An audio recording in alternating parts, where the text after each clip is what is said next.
Kerajaan Persekutuan mengambil pendekatan lebih tersusun dan menyeluruh dalam mengurus cabaran ekonomi global berbanding kaedah pentadbiran terdahulu ketika era Tan Sri Muhyiddin Yassin.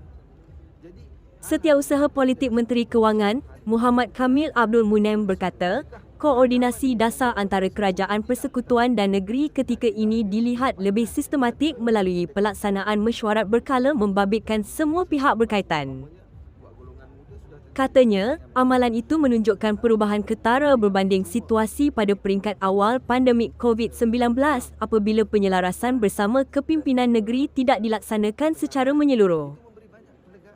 Sekarang, kerajaan setiap minggu mengadakan mesyuarat Majlis Tindakan Ekonomi Negara, MTEN, dan pada minggu lalu, mesyuarat membabitkan Ketua Menteri serta Menteri Besar di seluruh negara.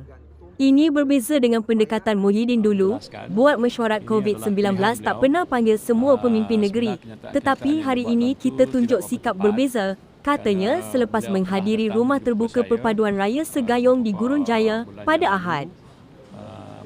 Beliau yang juga Ketua Angkatan Muda Keadilan, AMK, mengulas kenyataan Muhyiddin yang menggesa kerajaan bertindak lebih pantas dan tegas dalam menangani kesan krisis global susulan pergolakan di Asia Barat yang memberi tekanan kepada ekonomi serta kos sara hidup rakyat.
Tak ada duit, tak ada kerja, tak ada sebut soal berkaitan dengan sikap saya ke, atau tone ke, ataupun mana-mana pemimpin.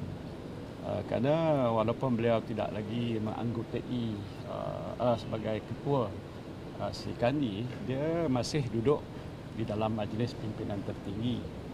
Tetapi malangnya untuk beberapa bulan kita bermesyuarat, beliau tidak pernah hadir. Dalam program-program parti pun beliau tidak hadir. Jadi ini adalah keputusan yang beliau buat sendiri. Bukan masalah kaitan dengan kepimpinan. Ada masalah dia, pribadi dia dan sebagainya.